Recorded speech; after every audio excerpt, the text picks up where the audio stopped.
Sabar dah pun.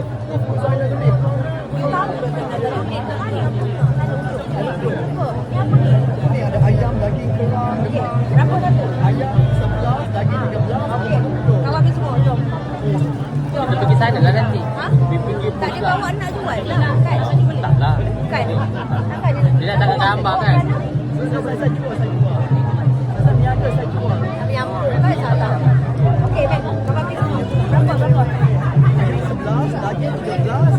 Kerang 13. Okey, berapa total berapa? Ayam 11, daging 13, kerang 20. Okey, kira? Kirakan lah. Kira je berapa? Semua dah harga. Ayam sebelah berapa tu? Aku Di mana?